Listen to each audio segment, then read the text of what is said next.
I'm Lindsay, I'm Austin. And I'm Joe from PopXcast, a podcast member of the GonnaGeek Network. Just like the show you're listening to now.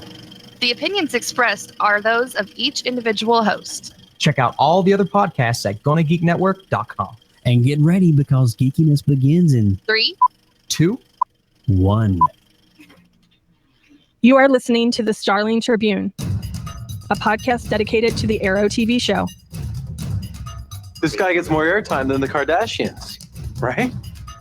This podcast is not produced or maintained by the CW, Warner Brothers Television, CTV, or DC Comics. All characters, situations, and stories are the properties of Time Warner. I am the Oracle, and this is your Tribune. Welcome back to Earth 2's favorite newspaper, the Starling Tribune. I'm the chief editor, SP, and your other reporters for this special episode 163 of the Starling Tribune are Chris. And now I know how Matt Damon felt. The Martian. I need a moment. And Michelle. Menial labor without super speed is quite tedious. Hello? Oh, gosh, these superheroes taking their superpowers for granted. Go figure. Hey, everybody, this podcast is recorded Sunday, August 6th, 2016, live on Geeks.live. Remember, our newspaper is full of spoilers, facts, and speculations about Arrow, and while we're at it, the rest of the DC TV movie and comic universe. Today, we will be discussing Legends of Tomorrow, as well as news, interviews, articles, and announcements that have dropped in the last week that could impact future episodes of shows such as Arrow, The Flash, Supergirl, Legends of Tomorrow, Vixen, Constantine, and I won't list all the stuff that's not currently airing, maybe even Black Lightning. If you're new to the show, thank you for searching us out on the internet and joining us. If you like our content, why don't you swing by our podcast network home at GonnaGeek.com, where you can find all of our past shows, plus a ton of other geeky videos, podcasts, and articles, all under the GonnaGeek Productions banner. All right, we got the admin out of the way. We've told everything about our show, but now, Michelle, it's time to go ahead and break down the current episode. Sure thing. This episode is called Moonshot. It's season 2, episode 14. It originally aired Tuesday, March 14th, 2017. Director Kevin Mock. Directing credits also include this episode of Legends, 1 Chuck, and 14 America's Next Top Model. Which is important in space. Hey, you know, Tyra Banks can be out there sometimes, so maybe that's how it translated. Sometimes? Chris took the words out of my mouth. Yeah. This episode was written by Grant Godfrey, also has done 7 Legends, 6 Flash, 1 Arrow, and 4 Tomorrow People. We run down the ratings each episode that we cover, and this week, back in March 2017, Supergirl didn't air. Flash, on the other hand, did air Tuesday, right before this episode, the 14th of March, and with their episode Into the Speed Force, obtained a rating of 2.39 with a Live Plus DVR of 4.10. Over on Wednesday, the day after this episode aired, Arrow aired with the episode Checkmate to a live rating of 1.53 and a Live Plus DVR rating of 2.39. Now, this episode of Legends of Tomorrow, titled Moonshot, on the 14th of March, 2017, just an hour later than Flash, got a live rating of 1.34.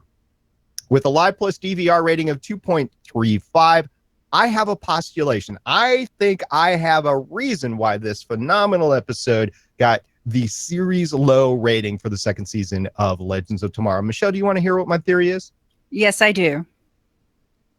The theory is Tuesday, March 14th, 2017, was the start of the NCAA basketball tournament play-in games. Yes, March Madness started this night. I think it affected Flash a little bit, but as the games wore on and the night wore on, I think Legends of Tomorrow took the brunt of it. Remember, the demographic for this is also kind of overlapping the demographic for those NCAA basketball games. So I think we have a correlation here. I don't know, Chris, what do you think? It's possible. The thing, though, that we need to look at is the DVR numbers. And the DVR numbers did give it a jump because most of those kids in the younger demographic that's going to watch the basketball game or might be invested because their school's in there are probably going to DVR any of the stuff they're going to miss afterwards. And it was still lower than Arrow after the DVR ratings got factored in. Do we have a determination on whether the DVR includes the plays on the CW app? As far as I know, it does not. No. See, I think that demographic. Yeah, I think that demographic actually, those kids don't have DVRs. So, college age kids, they just don't. They stream as much as they can now. So that's what I'm thinking. Michelle, are you with me here? Yes, because when my mom didn't have cable, she used the app on the Roku to watch all the CW shows. So obviously her numbers wasn't included in the DVR. And I'm sure she's not the only one doing that. Mm-hmm. So I think what I'm trying to say is this week was inaccurately represented to the viewership and the ratings. But we'll see what happens next year because there is a season 3 of Legends of Tomorrow, and they may or may not have an episode on the start of the week for March Madness. So now we're going to move on into the overall theme of this episode. We usually look at for the overall theme towards the title, Moonshot, and we usually give this one over to Michelle. So Michelle, what do you got for an overall theme? Well, let's see. They're looking for the Spear of Destiny. Commander Steele has it. Commander Steele is a part of NASA. He hid his part on the moon, so they gotta go to the moon. That's basically it. That's what I got. That would take quite a bit to hide anything on a lunar shot. We'll talk about that in a little bit, but yeah, okay. Moonshot. He hid it in the flag. Yeah, there's so many things. Like I said, we'll talk about that in a second. I have an excuse for you when we get to that point too. Oh, okay. So, Chris, while we're talking about excuses, let's talk about fight scenes. Yeah, there basically were none. We got one little piddly fight, which does not really match up very well with a lot of the other fights we've had in this show, where Ray fights the non-super speeded Eobard Thawne inside the lunar lander. There's no gravity. There's some punches. Ray gets his suit cut up a little bit. Thawne gets punched a bit, and it causes the lunar module to start to descend. Problems. So always the big red button that could easily be pushed with an errant foot. It's not like we would cover those buttons so that they couldn't accidentally be pushed if they were important. Got a question for you, Chris, as the comic book expert of this show. Actually, just better than me, I guess. No gravity, no speed force. I don't know if I'm kosher with that. Well, they never did that in things like the Justice League cartoon or the comic books or anything like that. I've never heard the excuse of there's no gravity, so there's no super speed. I could understand why he couldn't push off on anything with no gravity, but you can still vibrate. So you still have the speed force. And on the lunar surface, you have 1/6 of Earth's gravity. So it's not no gravity. You have some gravity. So you would have 1/6 of the speed force if you even wanted to apply that rule. I think they were just trying to find a unique way to depower Eobard so that he doesn't just dominate Ray inside there. I don't know. Or he could have lied because he is being chased by the Black Flash thing. So maybe because Ray doesn't know any better. He doesn't have a PhD in the Speed Force. So maybe Eobard was like, I've got to give a reason. Let me just say there's no gravity because this guy's a dunderhead and he'll just believe me. That's a good reason. And remember, we did see that when the Black Racer or whatever we ended up calling that Flash, I can't recall, was in the same room as Eobard. If Eobard wasn't using his speed, it couldn't see him. And his little timer or his little wristwatch didn't start going off later in the episode until he used his powers to vibrate out of the cell. So I think there's a lot of merit to that theory that he wasn't using his powers, not because he couldn't, but because he would attract the Black Racer and he needed to get to the moon. I think that's important to denote to all the millions of kids that are watching this episode and then listening to us months later talk about it as they prepare for the fall school era. having no gravity, you would still have speed force. And yes, Ray is a dunderhead. Very good explanation, Michelle. Very good explanation. All right, Michelle, you are the time travel expert on this show. So where are we going? Where have we been in this episode? Well, we get a few minutes in 1965 Manhattan. We see Rip drop off Steel, saying that, you've got to hide your piece of the spear and you got to disappear. And then literally a couple of minutes later, they're there in the steps and they're gone and Steel's gone. And Rip's like, wait, he should still be here. And Vixen's like, well, you told him to disappear. And then we go to 1970 Houston, specifically April 13th. This is the Apollo 13 mission where, they find his picture and they realize that's where Steele is. He's part of NASA and part of Mission Control. And then there's the whole Apollo 13 incident where apparently it doesn't go the way that is portrayed in the Ron Howard movie. And they realize something's wrong and stuff happens. And you know what? I'm just going to turn this over to you, SP. This is rockets and space. So please. Oh, okay. So a few things here. So they're traveling and there's no explosion because obviously the Legion of Doom has fixed the O2 tank. They've been at this for a while. They've known that the spear is on the moon and this is the way to go get it, which it's a very long game for time travelers to play, but okay, I digress. They could have gone back to the moon at any time. They didn't have to wait for 1970. They could have gone into they are living in the future, right? So they could have gone anytime, but they chose this time to go get the spear. Okay.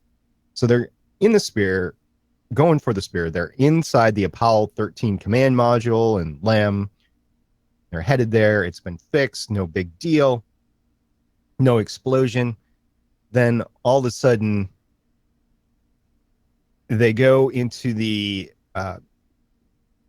dark side of the moon where there's no direct communication. Back then that was true. There was no direct communication. I think now we could bounce a signal off of some relay satellites and be able to have communication on the dark side of the moon. It would be tricky because any satellite that they'd be using for that was not, we don't have a communication satellite that's specifically designed for that. So we'd be bouncing it off maybe a telescope or something like that. That's not designed to have voice telescopes. So, okay, there is no talk. But then they come back and there is no communication.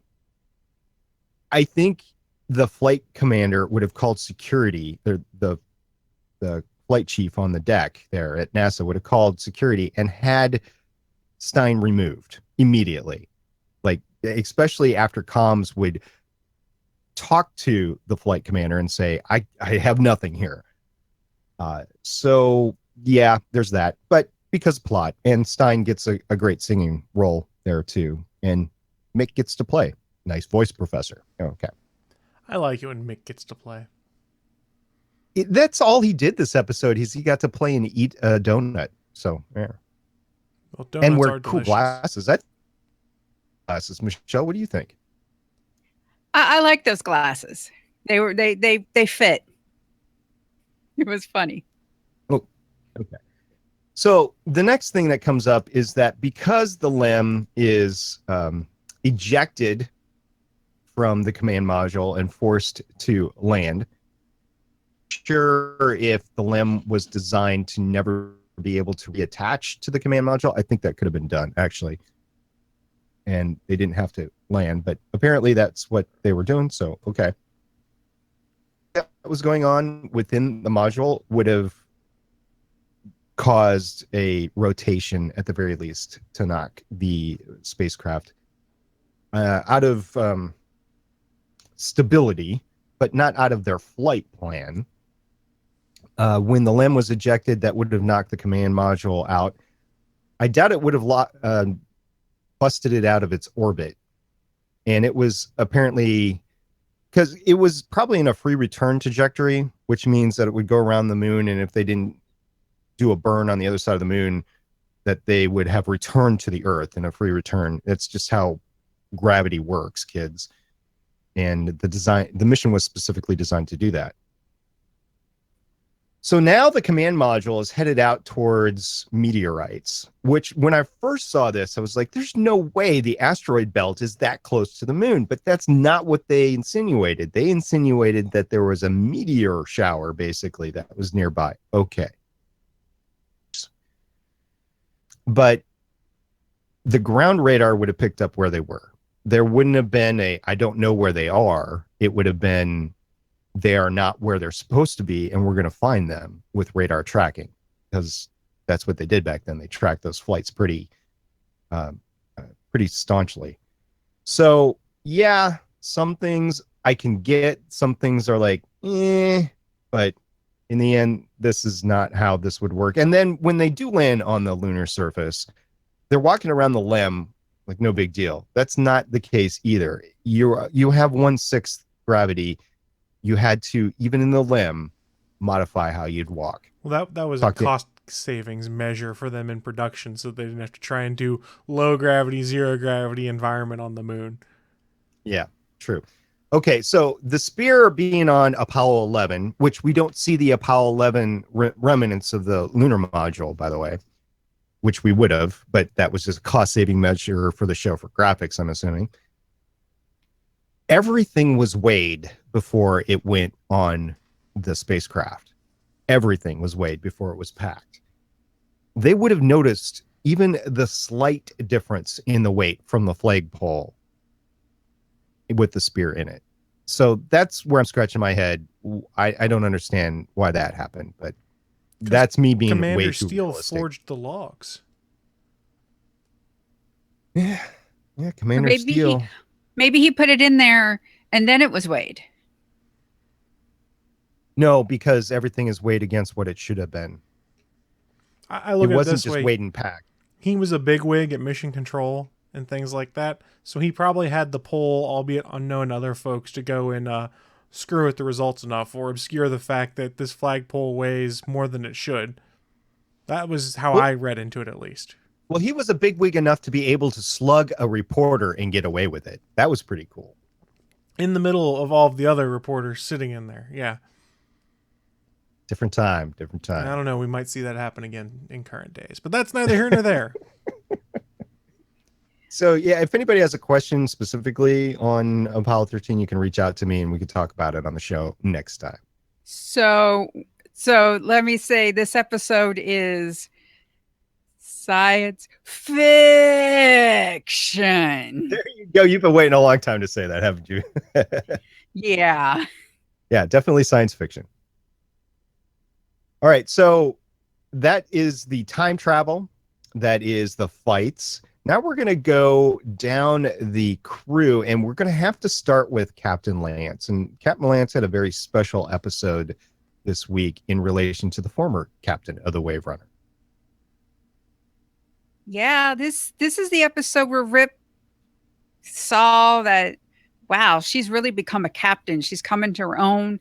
Like she's there leading that brainstorming session, trying to find Nate's grandfather, and they boom, boom, boom, already have a plan. And then Rip's coming in with a book and I think I know. And she's like, yeah, we figured it out.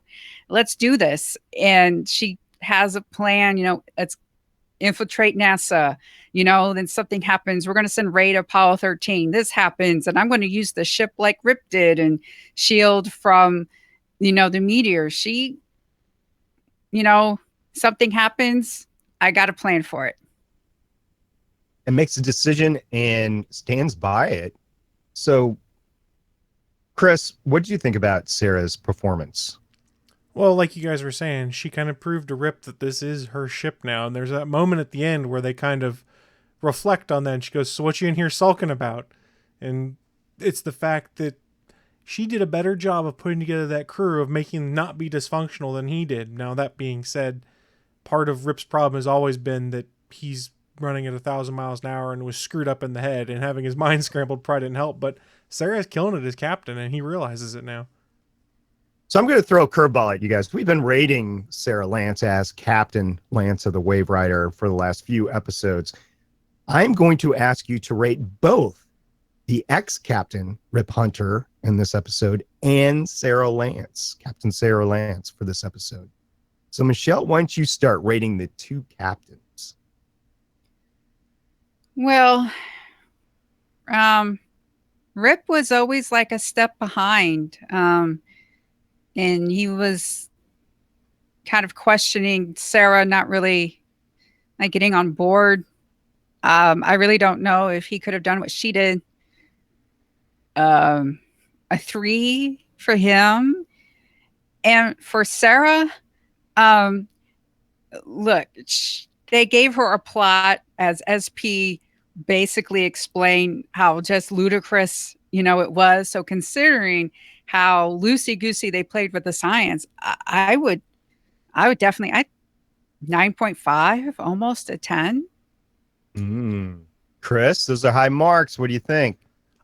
I don't know if it's really fair or plausible to rate Captain Hunter as the captain, because he didn't really try to be captain. Yes, he tried to have some plans and some ideas, but he'd already taken a step back last week, and this was, I guess, the final half step back to realize, okay, no longer my ship, no longer my crew. But I don't think it's really fair to judge him through the captain's lens, personally.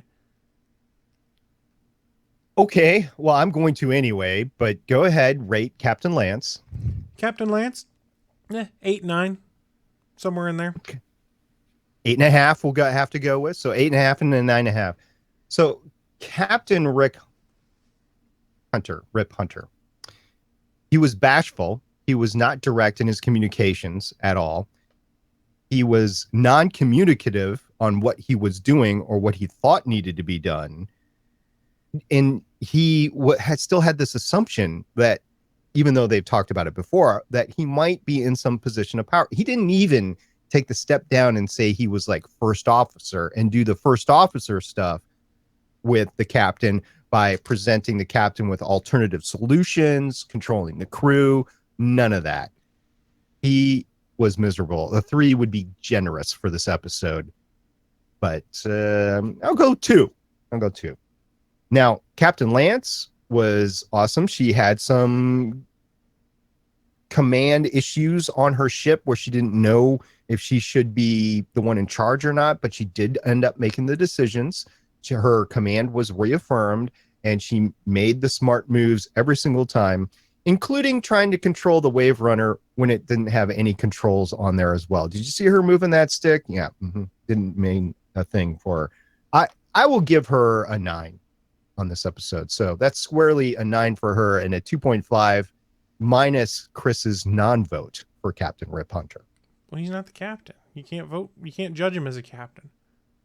I stand by that decision. I can see your point, Chris. I can.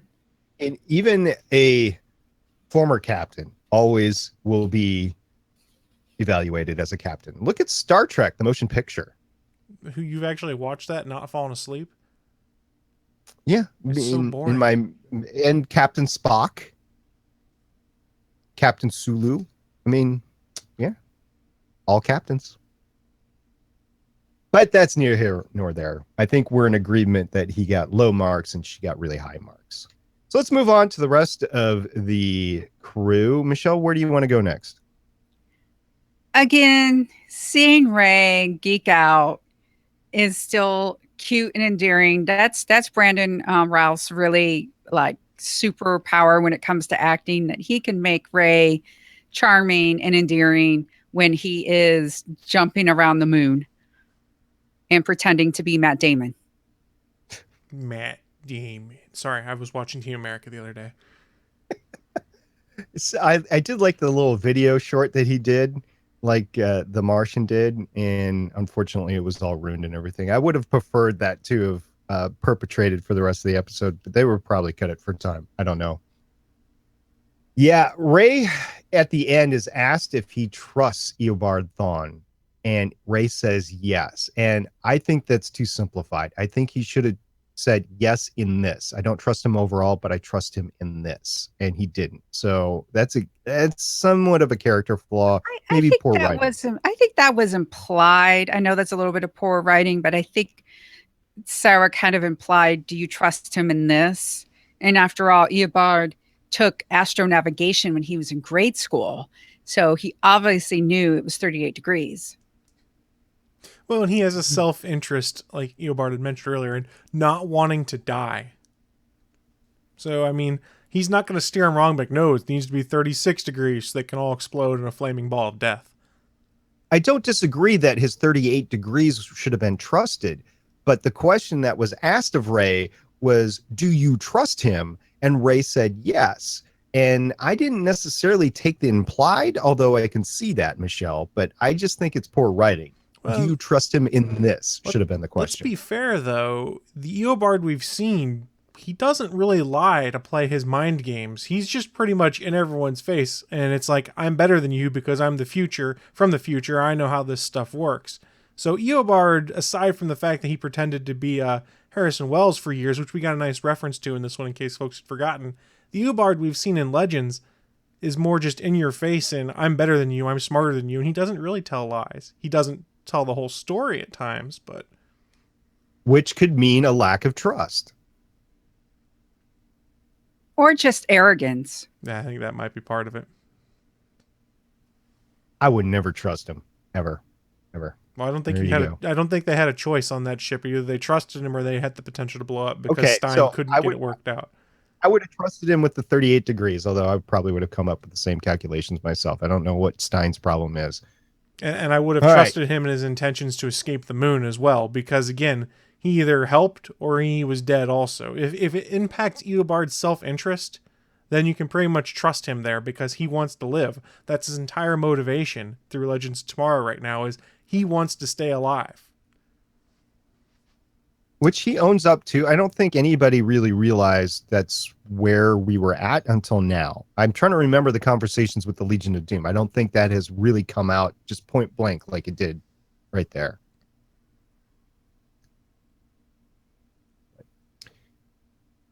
All right, where do you guys want to go next?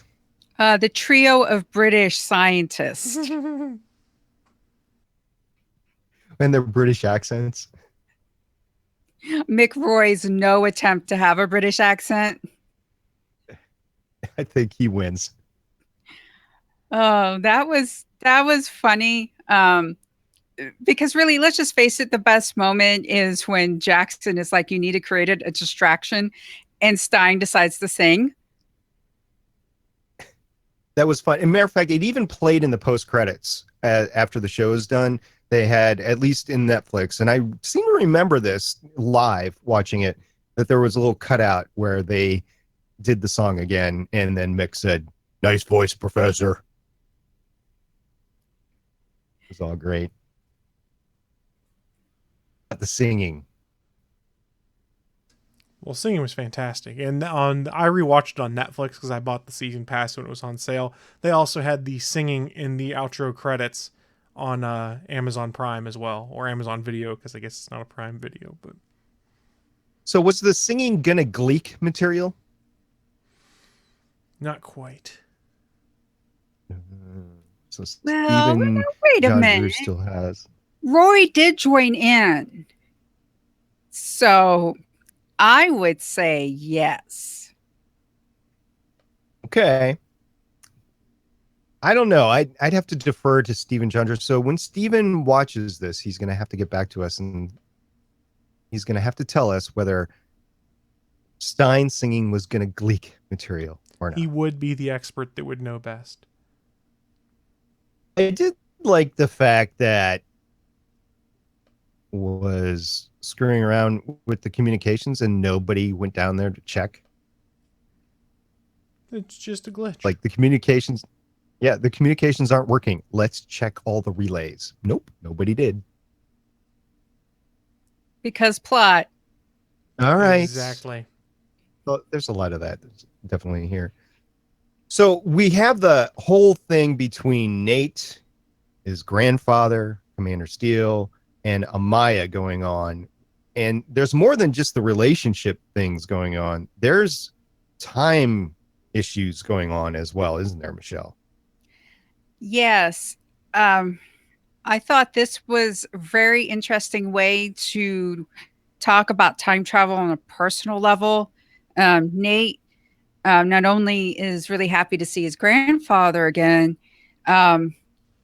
he realized, Commander Steele is like, well, hey, this is a time ship. The spear's taken care of. I can go back home. And Nate is first like, yeah, I'm bored on this because, his father wasn't that great of a dad because his grandfather, he thinks his grandfather died in 1965 and such. And then, Amaya comes along and says, hey, if you go back, your son will be different. Since your son will be different, your grandson either A, might be different, or B, might not exist. Because that's a good point. Because, if Hank has this great childhood, he might have gone to a different school. He might have made different friends, and he might never have asked the girl out who became Nate's mom. Because that does, impact your life. So it's the butterfly that's effect. a good point. One little thing can go and change everything. And one of the defining characteristics of that family is the fact that granddad/dad wasn't around. And if you change something like that, the results could be disastrous. We've all seen Back to the Future and Back to the Future 2 and 3. One little change and it's all jacked up. They've even experimented with it on this show too. So they should know better being on a time ship. But that should be in the beginner's manual. Things not to do. Screw around with time as much as you can. So, yeah. Now, Commander Steele makes the ultimate sacrifice here at the end, and it's heartbreaking because he makes the sacrifice without being able to meet his son. Yeah, again, Nate took a chance saying that to his dad, there because Steele actually arranged for his son to be at Mission Control. He rigged an essay contest. And I'm sure he would have recognized, I know he didn't meet his dad, but I'm sure there would have been pictures. And he might have recognized him like, hey, you look like my dad. Could you be my dad? And that would have messed him up. So yeah. So you're saying it's probably for the best that they didn't meet. Right. Yeah, because here's the thing. I'm like in Nate's position where my dad would never win a Father of the Year award. And I know that really does impact your life. So yeah, if my parents' relationship was very different, or if my father exited my life at a certain stage, my life would have taken a different direction. So, it's very true that if he would have interacted with his son in any sort of way, it would have, caused an aberration, and it could have either made Nate disappear or, who knows, created another Lily. All of a sudden, Nate has a sister, and, who knows? Yeah, those are all problematic.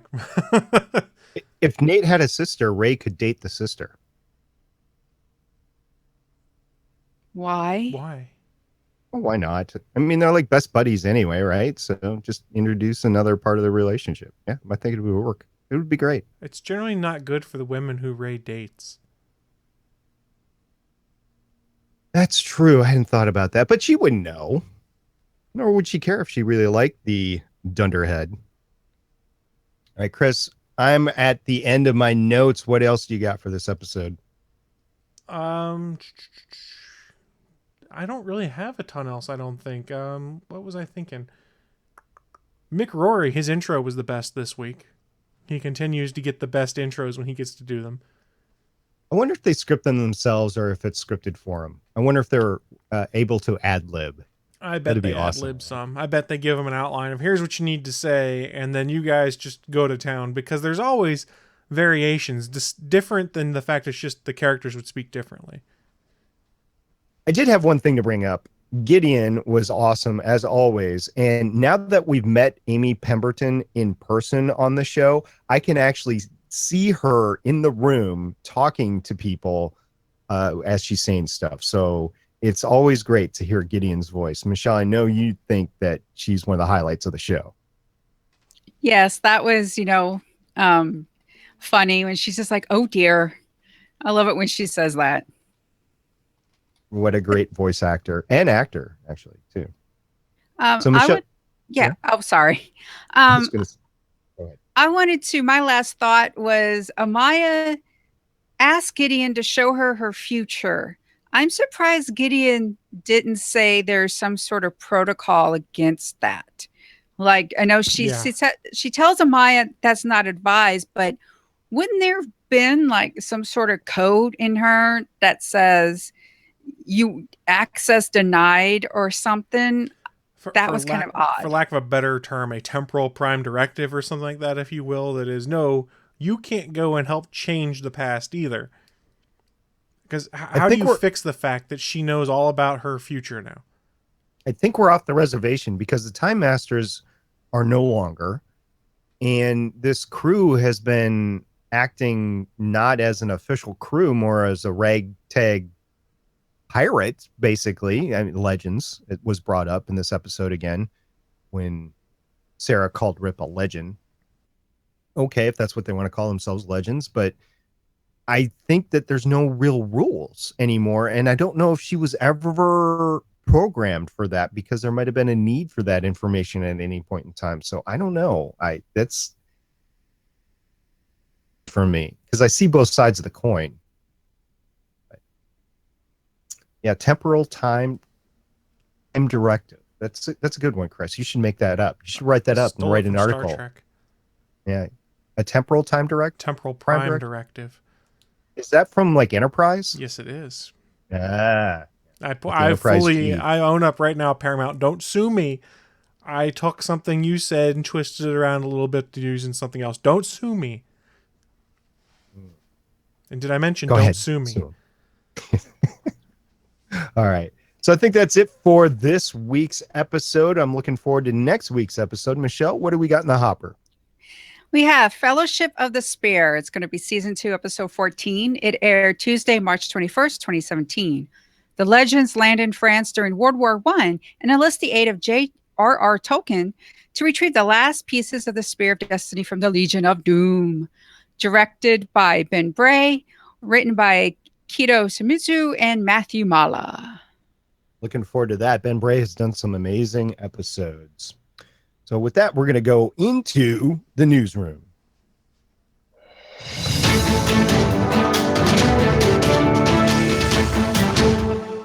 Coming live to you from the Starling Tribune main news desk, we're going to talk a little bit about Arrow and season 6 with Diggle. Chris, what are we digging with Diggle? So CBR had an interesting article, and I like to talk about Diggle because we've often said on this show that he's pretty much the heart and soul of Arrow at times. He's the glue that helps keep things together. He's Oliver's older brother / mentor at times. He's a guide for Felicity.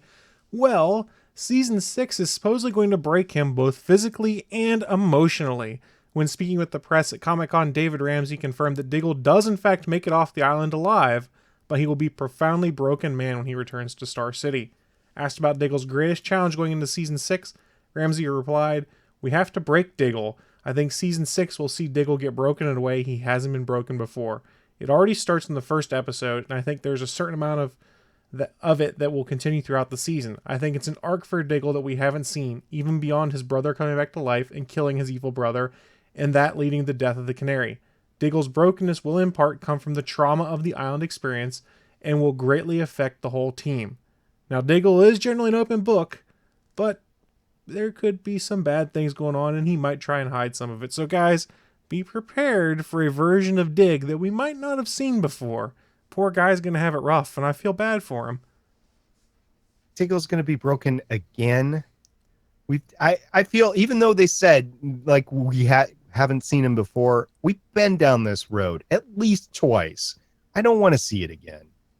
Yeah, I mean, wasn't he technically broken this season when he went to prison and he said that I'm going to stay in prison because I deserve to be in prison? And then Oliver was like, no, you should redeem yourself in Spartan.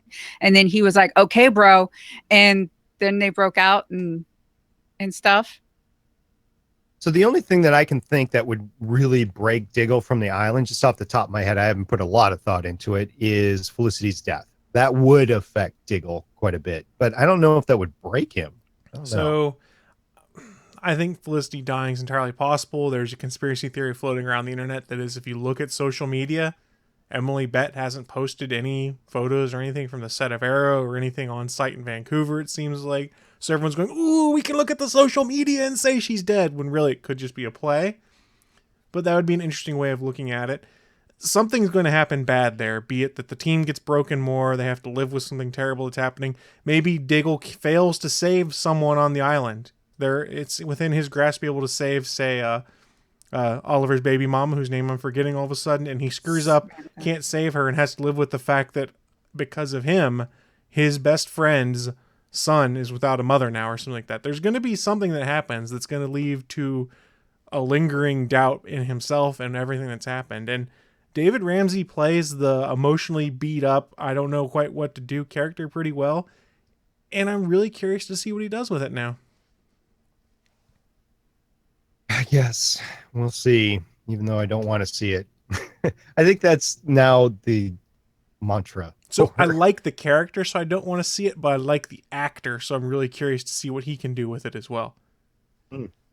Yeah, this is basically his breakout role, isn't it? Where he's come to the spotlight. I'm trying to think what else I've seen David Ramsey in. He was in a couple episodes of The West Wing. I actually ran into him by accident one time I was watching. I was like, is that Diggle? And I rewound back. I'm like, huh, he's so skinny. I ran into old, like a BBC production that had him in it. Oh, he's been a bit actor in quite a bit. So, no. Okay. Well, moving on into another casting decision for Arrow, we now know that the FBI is coming to arrest Oliver. Yeah, the CW's Arrow has cast Seidel Noel in a recurring role for its 6th season. Variety learned Noel will play Samantha Watson, an FBI agent who will be investigating Oliver Queen's connection to the Green Arrow. Noel was most recently seen on Glow on Netflix, and she has a role in Marvel's upcoming Black Panther movie. Awesome. Be early 2018, so she'll be on TV as her movie is airing. That'll be great. So, Chris, in a strange twist of fortune, Mark Guggenheim, outdoing last year, has now announced that before season 6 has started, season 7 has been picked up for Arrow. Well, he said they had plans. While previewing season 6 at the Television Critics Association, producer Mark Guggenheim, who also co-created and produces Arrow, said the Arrow writers, already have ideas for season 7. According to Guggenheim, we've already started talking about, we have a shape for season 7 already. This is the earliest we've ever had an idea beyond that far ahead. I misread that. This is the earliest we've ever had an idea for a season that far ahead, but it comes out of our conversations about season 6. So they have ideas for what's going to be coming up. He said beyond season 7, it would be a time to start thinking about giving Arrow a proper series finale. However, when that inevitable time comes, Guggenheim would not require long-term planning to deliver the ending that he and co-creators Greg Berlanti and Andrew Kreisberg have planned. According to him, quote, I think we've always had an endpoint in mind. We've always known how we want to end the show. That endpoint doesn't require X number of seasons. If we had to, we could work towards it as long as we knew with enough leeway we could work towards the moment we've been talking about since day one. So they have an exit strategy. They just need to have the right time to set it up. And they have ideas for season 7. Now the real question is, will they get season 7? And I think we've got something on this when we get to feedback. So we can kind of bypass our personal opinions until we get to the feedback. But it's an awful interesting stance to already be talking about season 7 after your ratings have gotten dinged up a bit. I won't say anything personal about this, but I will bring up the fact that this is an interesting gauntlet to throw to the network by them, saying that we've already got a season 7 and there's an endpoint in mind, but oh, by the way, we need leeway in order to get to that endpoint. Meaning, if we don't get a decision early enough in whatever season, 6, 7, 8, 9, we're going to have to extend to the next year in order to get to that endpoint. So that's just an interesting gauntlet that I noticed there. All right, talking about gauntlets, well, not really gauntlets, but crossovers. We've got dates for the crossovers in the fall, don't we, Michelle? Yes, CW announced that the first night of this season's superhero crossover would be Monday, November 27th, when Supergirl would be paired with Arrow. That day reps a one-time move to Monday for the special occasion. The crossover concludes November 28th with The Flash and DC's Legends of Tomorrow. Commenting on the crossovers going from 4 nights last season to 2 this fall, CW President Mark Pedowitz said, last year's crossover was the most successful week in CW history in terms of ratings and everything. We felt in this particular case, we had Flash and Legends paired, so it was better to make it two-hour movies, a miniseries. We thought this was the best way to go. We had a lot of conversations with producers and marketing people. Very interesting. This will be Thanksgiving week here in the United States, probably not Thanksgiving up in Canardia, but that's generally Monday and Tuesdays are the dates to get shows in, because after that, there are no new shows that air until at least Sunday night, if not Monday. Interesting tactic to take in terms of the timing of it, as well as the airing two-hour movies. So I hope it'll be good. Chris, what do you think? I think it will be good. I just don't know. We had this nice alien invasion arc in the past and things like that, so I don't know that we have anything quite as exciting this time around as the invasion arc. Yeah, we'll see what they lead up to. It'll be around episode 7-ish for all the series, so we'll see. So something else that we'd be looking forward to, I know a lot of people like a particular villain in The Flash, but it looks like we're going to get the villain in another series right now, right, Michelle? Yes, Phil Klummer talked to IGN about the Legends of Tomorrow and their villains. And he said, at the head of whatever you want to call our evil organization, it's different. Last year, it was 3 characters from the 3 different shows that formed this alliance. This is a non-human entity. This is a much more supernatural, spooky vibe this season. We're dealing more with magic. It's less real-world bad guys. Klemmer was keen to leave that character secret, but he did promise you will hear the character's name in the season 3 premiere. Unlike previous seasons, which are more science or time travel focused, season 3 of Legends will, quote, be more in the world of the occult and monsters. Following behind this leader as his acolytes are familiar characters like Damien Dark, who will have been brought back to life after his death on Arrow, as well as Gorilla Grodd, who's normally a Flash villain.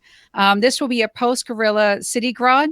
Klummer confirms they're still actively campaigning for Matt Ryan's Constantine to appear on Legends of Tomorrow, and this is why I put this article in there and why I wanted to talk about it, because it's occult, it's magic, and there's an article I wrote that's on the GonnaGeek site. When I went to Indie PopCon, I went to his panel, and Matt Ryan enjoys playing Constantine. He enjoyed coming back to Arrow. He's enjoyed doing the voice, not only for Justice League Dark, but the upcoming CW Seed series. He really likes it, and if they can make this work, and if they do it right, he will, and they can do the schedule, he will say yes. So. Make it happen, producers. Make it happen right now. Right now. Something else that the producers are making happen is Mr. Incredible is coming for The Flash. Something like that. Comicbook.com broke the fact that the CW has cast Hartley Sawyer in the role of Ralph Dibny, who will play a recurring role in the upcoming 4th season of The Flash. For those of you that might not be familiar, one of the Flash's most iconic allies is Ralph Dibny, the elongated man, a fast-talking private investigator with investigative skills that rival those of Batman. Upon discovering he has the power to stretch his body in any shape or form, he uses his new abilities to help Team Flash solve one of Central City's greatest mysteries. So another meta, but a smart meta, a detective-like meta, which gives me hope that one day maybe we'll get the Question in the Flareoverse. That would make me happy. Question in the fire. Yeah, why not? I was thinking that we got the Trickster. That's been it so far, right? Yep. Okay. So, Michelle, one last casting news or expanding of role news. We do have another special news story, right? Yes, Mistresses alum Jess McCollin has signed on for a recurring role in the third season of the CW superhero drama Legends of Tomorrow. McCollin will play Special Agent Ava Sharp, a hardworking agent for a secret branch of the federal government called the Time Bureau, who's dedicated to the regulation of time travel and the protection of history. That sounds like something that came out of last year's crossover.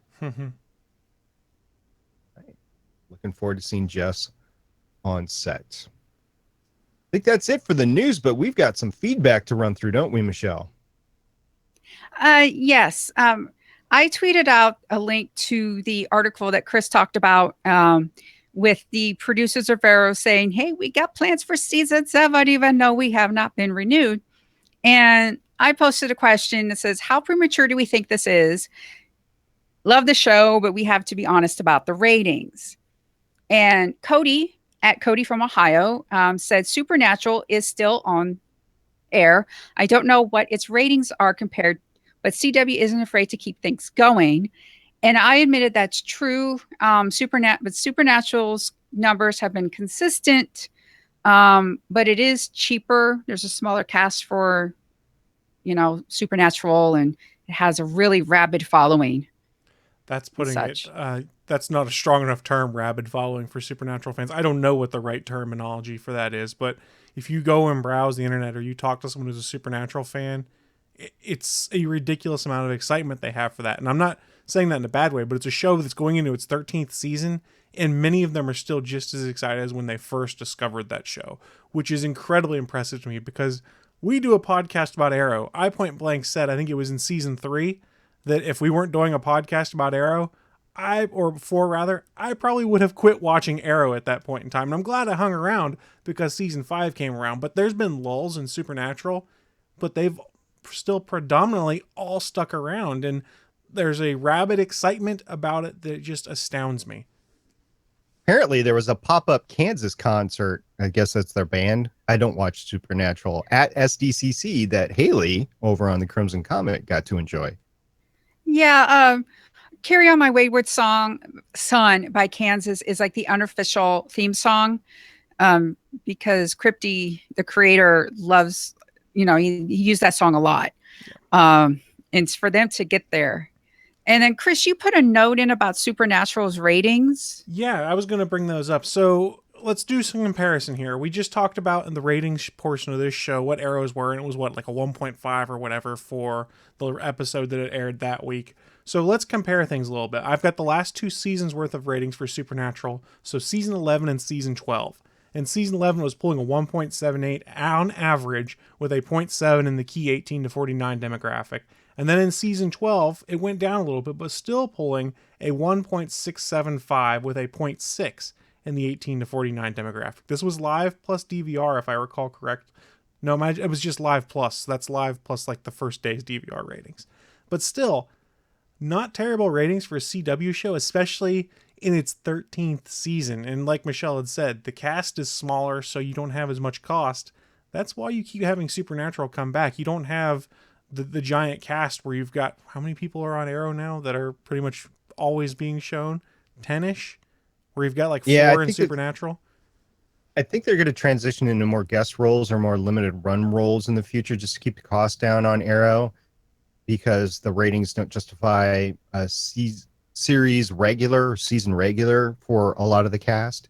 So I think you're going to see a lot more of that as the show progresses, and like half the cast was brand new this year. So which makes them cheap. Yeah. But Oliver's going to cost more. And in that vein, I could see them killing off a character such as Felicity as things go forward here. Oh, she dead. So what other kind of feedback do we have, Michelle? Well, I heard from this guy named Stephen John Drew. I don't know if he's familiar with anyone. Sounds like a He hoser. he said that I think I'm at the point of being okay with loose ends for a low rated show if canceled versus what happened last season with Shield. That's Agents of Shield, by the way. Yes. And then I replied, if no Arrow season 6, I would be frustrated if show got canned. They better not end season 6 the same way they end season 5. So if they didn't renew it for season 6, I would be very frustrated because they ended up with like the island blew up and we don't know really what happened.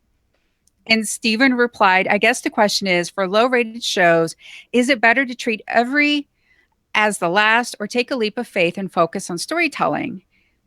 And then I replied, low rated or not, shows should wrap up main threads.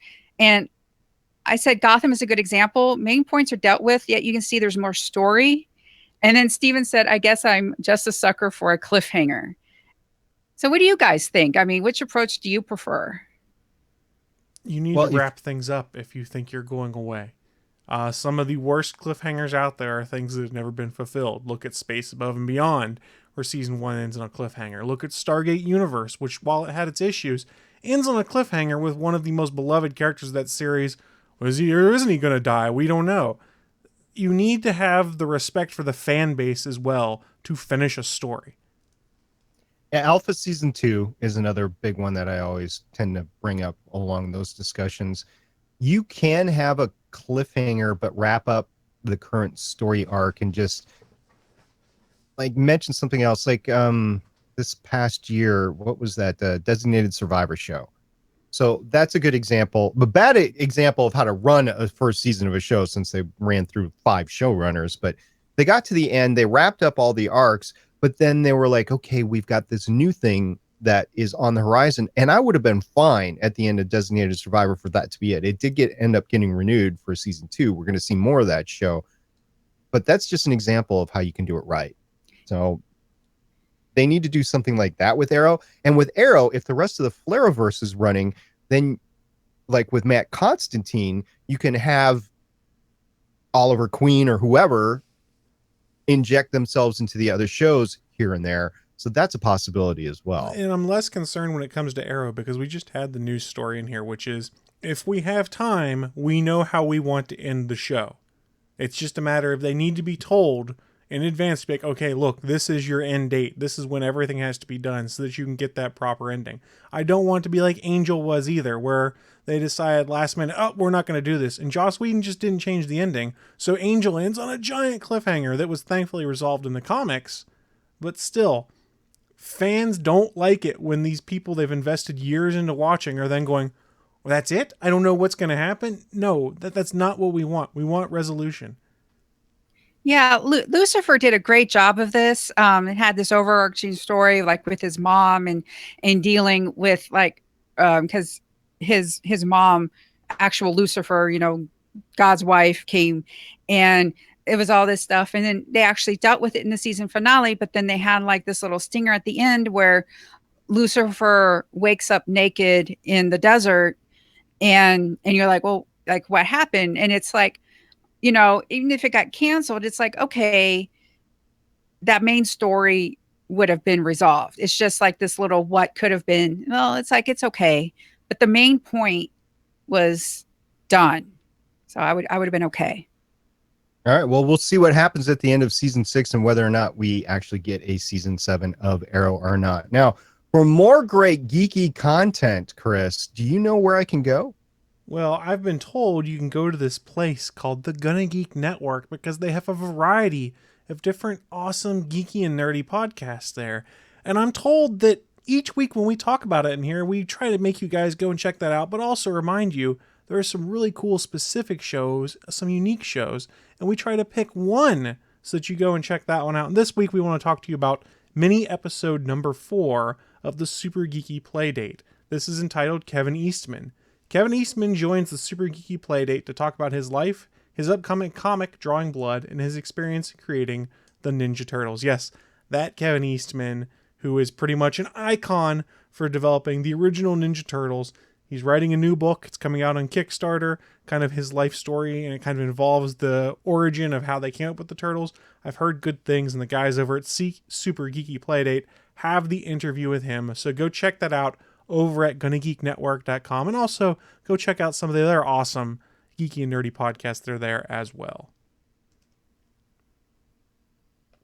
But folks, I think that is going to start wrapping us up for this week. A big thank you to everyone who watched live or listened live over at Geeks.live, or anyone who downloads and replays the episodes.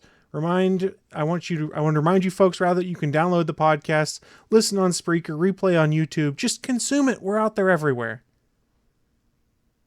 And if you happen to miss us or you're here tonight and you want to come back, don't forget every Sunday at 3 p.m. Pacific, 6 p.m. Eastern, Sundays at geeks.live, we will be recording our latest episode. And if you've checked us out and you want to tell us we're doing a great job, go ahead and give us a 5-star review on your podcatcher of choice. iTunes or Apple Podcasts, as it's known now, is one of them. And that 5 stars, it makes us feel good. So go ahead and do it. You can find all of our contact information on the GonnaGeek Network at GonnaGeekNetwork.com, where you can check out our forums and other shows. If you want to share your thoughts, head on over to our Facebook page, send in a tweet, or call us at 612-888-CAVE.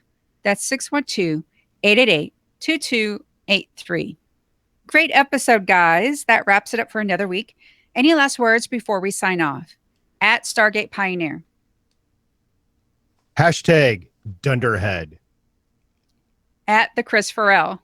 Hashtag Matt Damon. And I am at Michelle Ely, signing off with hashtag Mission Control Sing Along. Oracle, I think we're done here. This was the Starling Tribune.